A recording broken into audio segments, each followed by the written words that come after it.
Саламатсыздар ма, құрметті достар? Сізбен бірге адвокат Таир Насханов.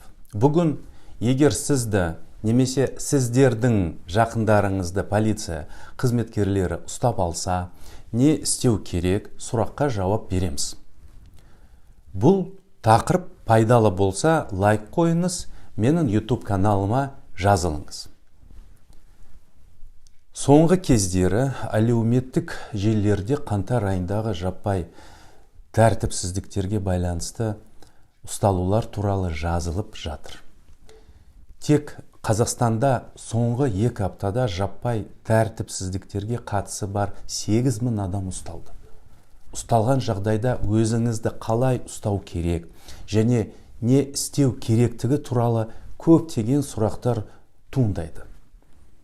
Сондықтан, егер сізді полиция қызметкерлері ұстап алса, не істеу керек және өзіңізді қалай ұстау керектігі туралы айтамыз. Сізді ұстап алған сәтте сіз құқық қорғау органының қызметкеріне зорлық, зомбылық ретінде түсіндірілетін ештеңе жасамауыңыз керек. Қызметкерден өзін таныстыруды сұраңыз.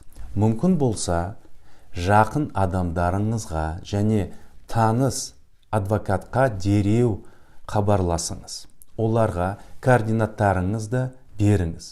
Сізден түсініктеме алынады және әкімшілік құқық бұзушылық туралы хаттама толтырылады.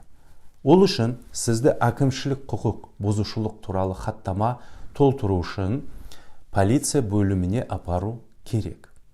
Бұл бірнеше сағатқа созылуы мүмкін, бірақ одан да ұзақ болуы мүмкін. Егер бапта әкімшілік қамауға алу қарастырылған болса, сізді полиция бөлімінде 24 сағатқа дейін ұстап, содан кейін сізді сотқа апарады. Егер сіздің бабыңыз бойынша қамауға алу қарастырылмаса, сонда сізді 3 сағаттан артық ұстауға құқы жоқ. Сіз полиция қызметкерлерінен туыстарыңызға және адвокатқа сіздің ұсталғаныңыз туралы хабарлауды сұрай аласыз. Ұсталған адамның өтініші бойынша оның тұрған жері туралы оның туыстарына, сондай-ақ адвокатқа дереу хабардар етіледі.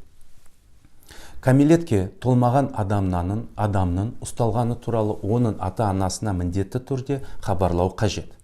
Сондай-ақ жүкті әйелдерге және 14 жасқа дейінгі балалары бар әйелдерге, бірінші және екінші тобындағы мүгедектер мен кәмелетке толмағандар, сондай-ақ 58 жастан асқан әйелдерге, 63 жастан асқан еркектерге және 14 жасқа дейінгі балаларды жалғыз тәрбиелеп отырған еркектерге әкімшілік қамауға алу тағайындалмайтын есте ұстаған жөн. Жеткізу кезінде хаттама толтырылу немесе ұстау хаттамасында көрсетілу мүмкін. Сонымен қатар, ұстау және әкімшілік құқық бұзушылық туралы хаттамалар толтырылады. Қол қоймас бұрын хаттаманың көшірмесін талап етіңіз және алғаннан кейін ғана түпнұсқаға қол қойыңыз. Уақытыңызды бөліп және оларды мұқият оқып шығыңыз. Адвокатсыз ештеңеге қол қоймаған жөн. Және міндетті түрде хаттаманы оқымай қол қоймаңыз немесе полиция қызметкерінің айтуымен не жазу керектігін орындамаңыз. Егер полиция қызметкерлері сіздің құқықтарыңызды түсіндірмесе, хаттаманың көшірмесін бермесе, сіздің ұсталғаныңыз туралы туыстарыңызға және адвокатыңызға хабарламаса, хаттамаға осылай жазыңыз. Бос парақтарға қол қоймаңыз. Хаттамалардағы бос жолдарды сызып тастаңыз.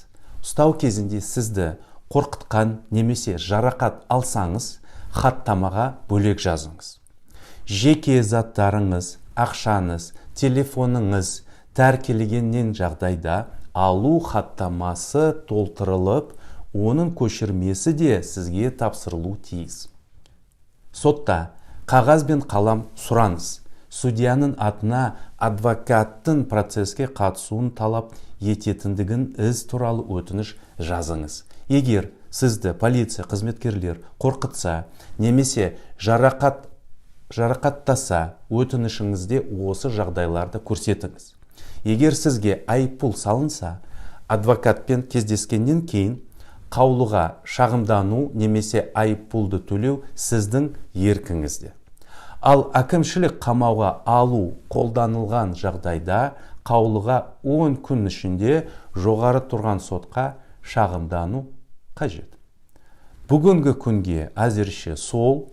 Сізбен бірге адвокат Таир Насханов болды. Егер видео ұнаса, лайк қойып, менің каналыма жазылыңыз.